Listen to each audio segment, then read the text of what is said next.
Hello everyone, my name is Dikshita Mistry and I welcome you in today's video where we are going to discuss about the role of artificial intelligence or AI in governance.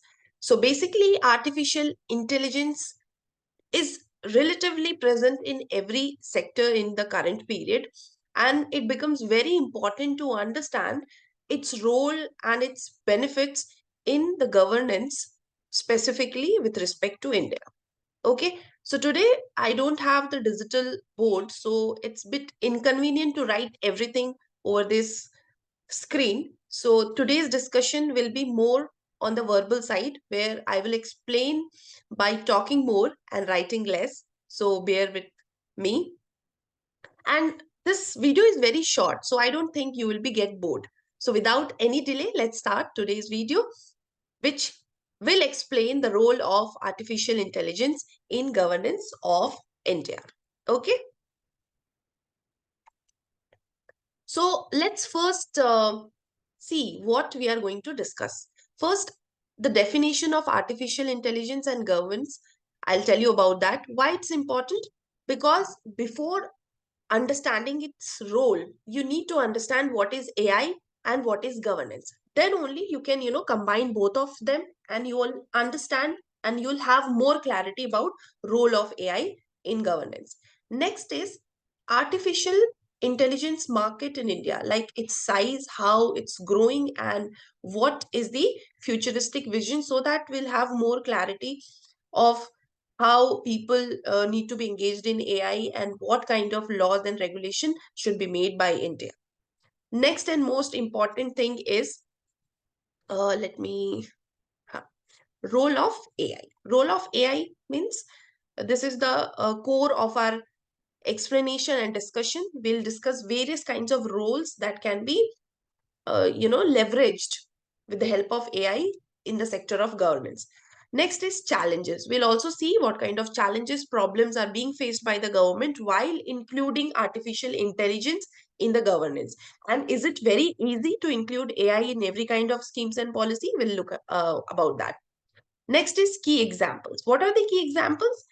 These will be the schemes and policies. I have mentioned two or three key examples where you will understand about how the government is including and launching policies and schemes with the help of AI. So, how AI is making government's policy more easier and more beneficial for the people. Okay, so it will make you understand the nature of AI very clearly with respect to governance. Next is initiative at the global and national level. What kind of initiative, what kind of rules and regulations are being made at the international level and at the national level? Finally, we'll end this discussion with providing some kind of solution to how the AI needs to be regulated and actually the law on AI, how that should be made by the government. Fine. Okay. Let me erase all this thing and we'll move on to the next.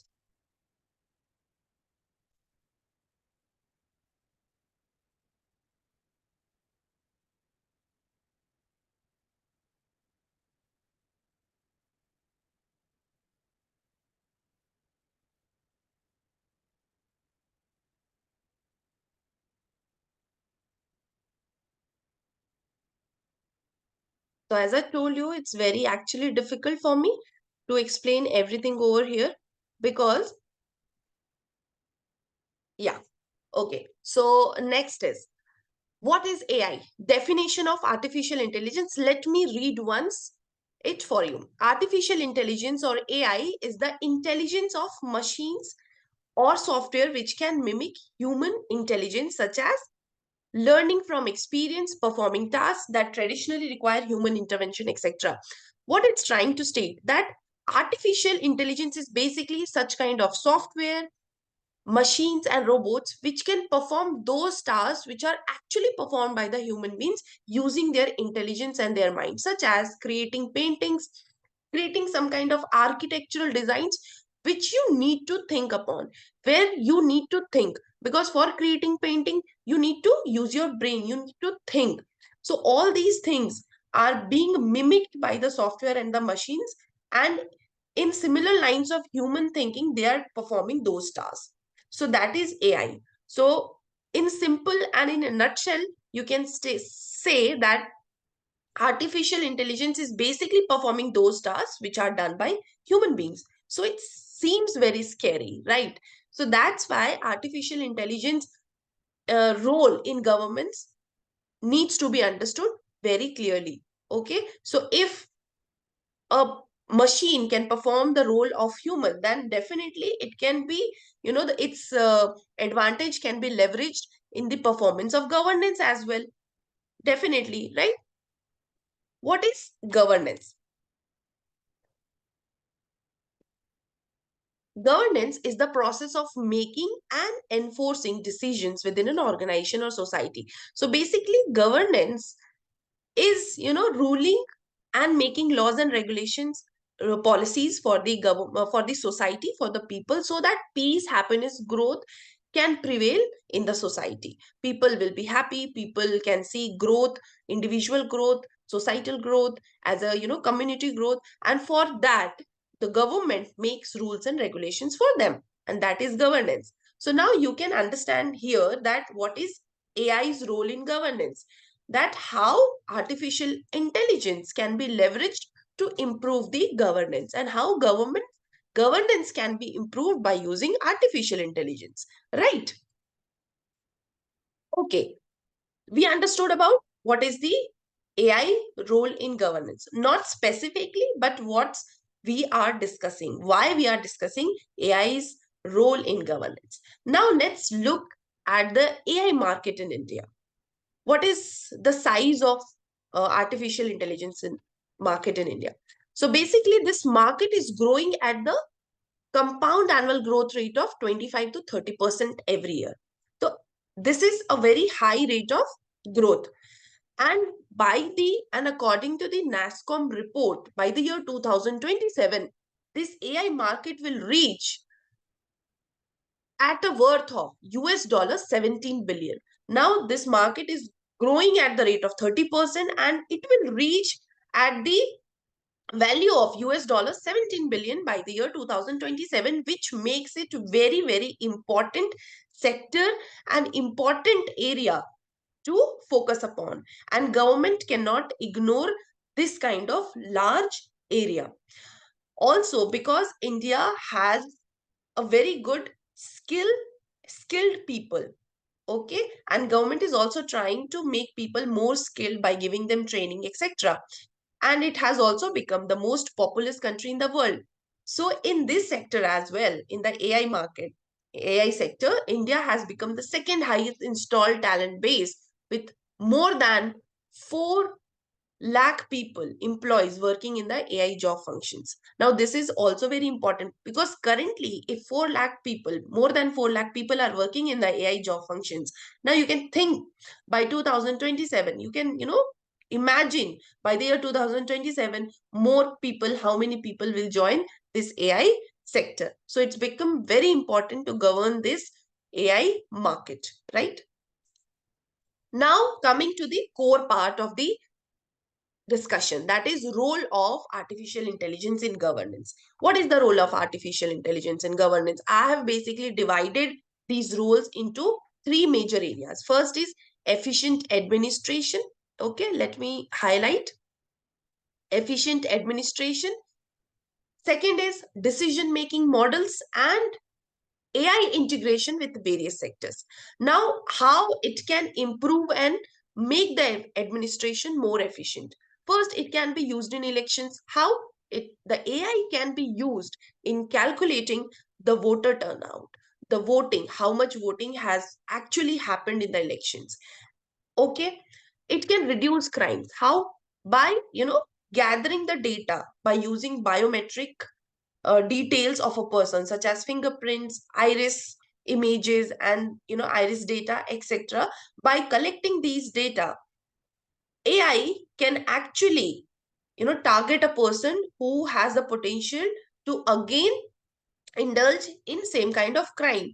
And if same kind of crime happens, the AI can help you know to focus and to target and to actually recognize that culprit with the help of that data, with the help of that biometric details. So that's how AI can actually reduce crime. Also, AI can create the images of person's face of a criminal so that it can be distributed across the police stations. So that's how the AI can actually be helpful in reducing crimes.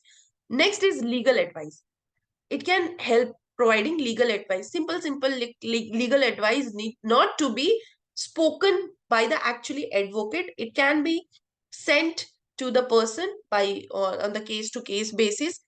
If a person is involved in case, suppose, and he or she doesn't have to visit frequently court, the minor things, the minor judgments and the simple judgments can be sent using the AI to that person. So it will save time and also the money of that person who is actually involved in hearing of cases.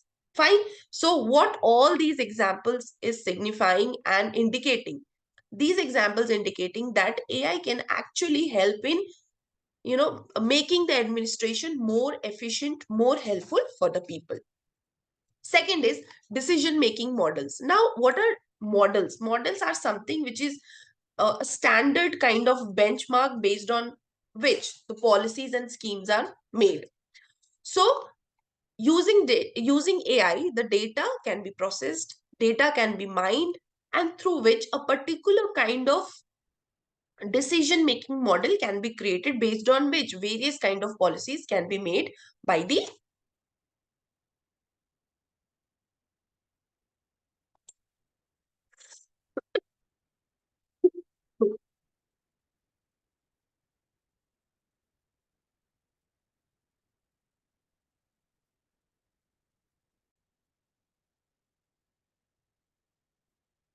okay. Next is capital planning, budgeting. These kind of things include too much of data, and too much of data also required too much of effort from the human beings.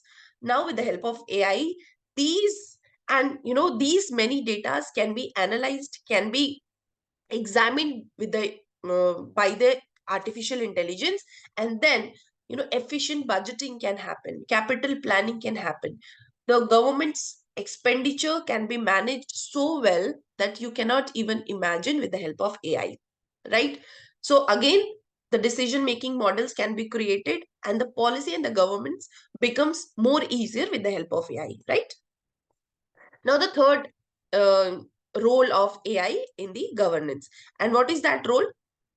That role is that it can be integrated with various sectors, such as it can improve communication between citizens and government. Now, many kind of app has been launched by the government to provide, effective communication from the side of government to the people. For example, for farmers, weather conditions, for soil health improvements, chatbots have been improved, have been launched so that there would be improved communication between citizen and government, and ultimately the governance is increased. If there is improved communication between citizens and government, what will happen?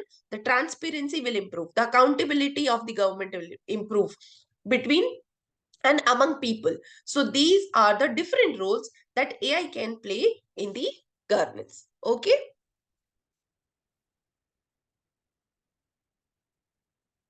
Next,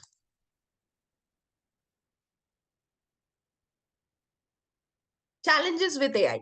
Now, when we saw and when we understood the role of AI, so we need to understand as well that is it very easy that AI can be included in policies and schemes very easily? No, it's not very easy, because India actually currently lacks national AI governance mechanism. There is a lack of this whole mechanism which can put law and put regulation over AI use in these governance, in these policies and schemes. So we need to build such kind of national AI governance mechanism. There is an IT Act, Information Technology Act in India, but that actually doesn't have that overall structure and framework to regulate the AI in India. Next is there is a show of trust and transparency. What does this mean? It actually means that because AI uses your biometric details, personal details. So there is always a chance that there could be breach of trust, breach of these confidential data, and any third party can use these data for their own benefits. So basically, we as a human can have, very low trust over the use of AI in these government schemes and policies and apps, because we'll think that, okay, might be government will use our data, our address, our blood reports, our, other kind of health reports to any third party. So there is an issue of trust and transparency, because government also doesn't tell us that how these datas are being collected, how these datas and where these datas are being used, such as in Aadhaar data.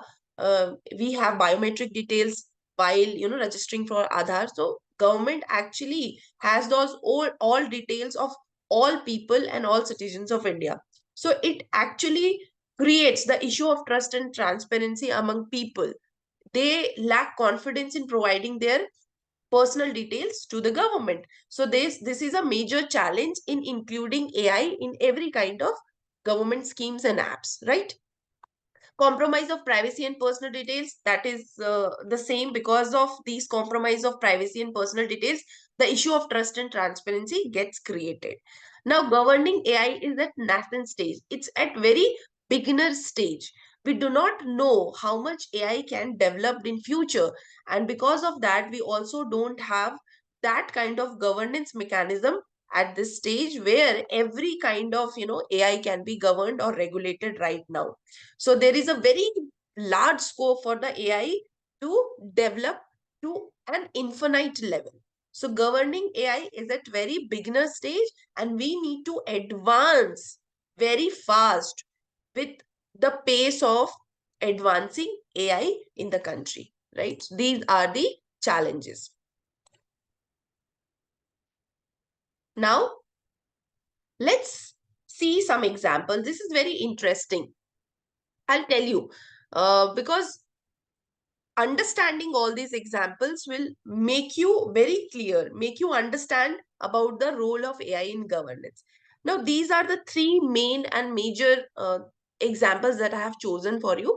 First is Aadhaar enabled payment system, second is Bhashini app, and third is Ideal Train Profile project. Now, these all three projects and schemes, or whatever initiative you can call, these initiatives have been launched by the government with the use by using artificial intelligence. The core of these projects is artificial intelligence. Let me explain you one by one.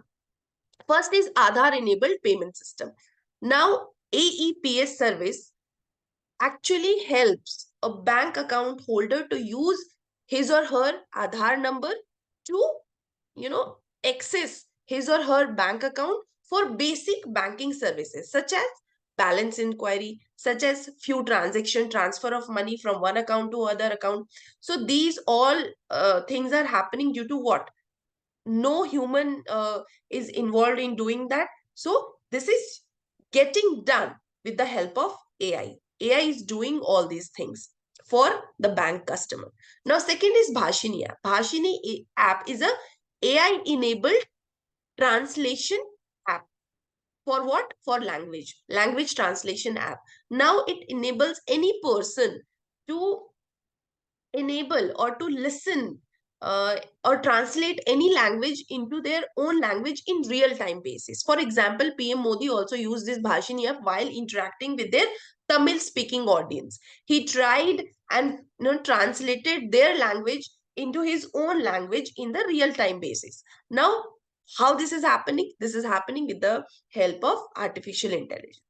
And this one, the third example, is very, very interesting. Ideal Train Profile Project. This project was launched to maximize the occupancy of the train seats and also reducing the customers' dissatisfaction, travelers' dissatisfaction when they do not get the confirmed seats in their train. Now, according to the government, the seat reservation is not end-to-end process. What does it mean? Basically, if it means that if there is 200 seats left and there are 200 seats travelers, they will get their seats, confirmed seats. It's not like that. The train booking is actually depending, and it actually depends on various kinds of other factors, such as what is the destination origin of the train, what is the seasonality of people traveling to one particular place to other place, what is the route of the train, what are the alternative trains available if a person get off the train and then tries to go to his or her home. So basically, these various factors play a very important role in providing confirmed ticket to a person.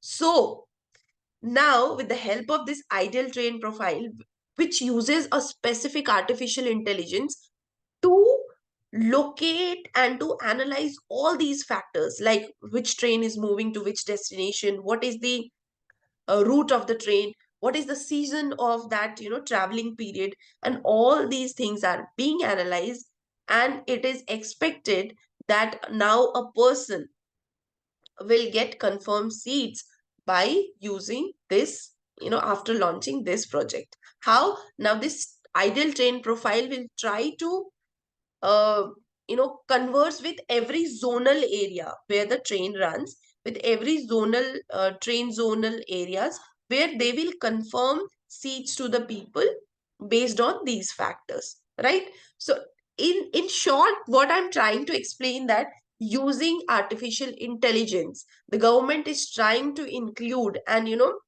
provide these kind of benefits to the people in more efficient manner. Now people will be more um, people will have more chance to get trains, to get seats in the trains. They can now translate any language into their own language. Now they can understand people's what people are talking and people are speaking. So it will improve their people to people contact. People will be more happier. People will be more satisfied. Aadhaar enabled payment system will enable a person to transact more easily, to do and conduct or the banking use the banking facilities more easily. So these are some of the key initiatives that is being launched by the government. Now, what are the government initiatives at the global level and India level to regulate the AI? First, World Economic Forum has established the AI Governance Alliance, where it has called all countries which are its members, so that all countries can sit together and form some kind of uh, global framework for governing, for making rules for artificial intelligence. Now, at the India level, Niti Aayog has issued and launched or published, you can say, a report which is known by the name of National Strategy for AI in the year 2018. Now, this forms the very foundation for the AI regulation in India. So, whenever you need to put any kind of report or fact in your GS answers, you can mention this report that Niti Aayog's National Strategy for AI will work as a foundational guidelines for all the people who make or who wants to make rules and laws over AI. Now, India Data Sets Platform is another government initiative of India where it is trying to regulate AI in a very simplistic way. Now, at the G20 presidency that held in India, all countries agreed to have a regulatory approach for maximizing and reducing the risk of AI. What does it mean? It means that all countries have actually promised and actually agreeing to look into the risk and benefits of regulating AI in their own country. And it was done under the presidency of India for G20 meeting that held in India. Okay.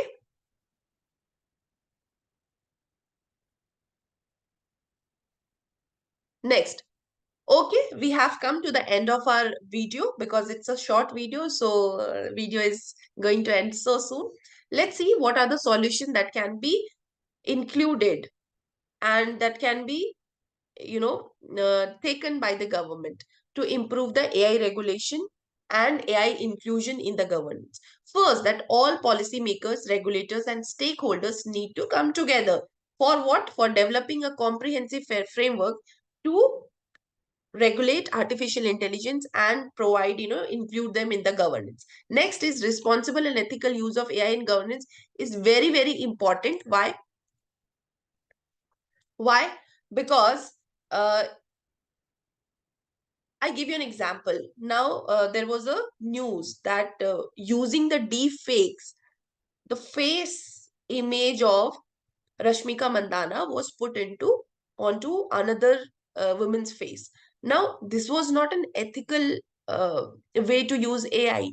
So there is a need to use responsibly and ethically AI in governance as well, so that the benefits can be sent or can be passed on to the people and the negative effects can be regulated. Okay. In 2023, Microsoft has provided a 5-point governing blueprint. Let's see and read one by one. To implement and build upon new government-led AI safety frameworks to require effective safety brakes for AI systems that control critical infrastructure. Now, those artificial intelligence systems which are actually controlling the critical infrastructure of the country, such as any building, any core infrastructure, dam or some kind of thing, that require very effective safety brakes. Also, there is a need to develop a broader legal and regulatory framework based on technology architecture for AI. Okay. So that's happening at the global level also. It's happening at the Indian level also. Also, it should promote transparency and ensure academic and public access to AI so that students, professors, and the civil society can access the benefits of artificial intelligence and they can promote the good and positive impact of artificial intelligence in the governance. Until unless they are,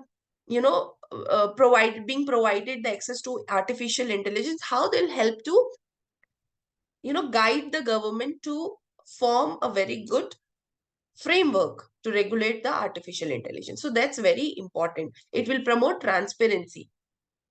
Pursue new public-private partnership to use AI as an effective tool to address the inevitable societal challenges that come with new technology. So with every new technology, new kind of societal challenges always comes. So there is a need to pursue a new public-private partnership so that AI can be used for the benefit of people. The public and the private partnership will bring funds as well as the skills and mindset to govern AI in a very effective way. So that's the necessity. Now, what's the conclusion? That India can leverage the full potential of AI to build a more inclusive, efficient, and transparent governance system that empowers its citizens and promotes sustainable development. So, what is the final objective of including artificial intelligence in the governance? That India has to India needs to empower its citizens and also it needs to promote sustainable development. And that can only happen when the AI's full potential can be included in the governance to provide more inclusive, where all people can participate, more efficient, where administration can provide more benefits to the people in very efficient manner, and a transparent governance where every government is accountable to people and also people can see what's happening within the government system. So all this can happen only when the full potential of AI can be leveraged by the government to empower its citizens and promote sustainable development in the country. So that's all for today. Thank you so much. I loved explaining you this topic. I hope that you also understood every concept that I made you explain. Okay, see you soon. Thank you so much.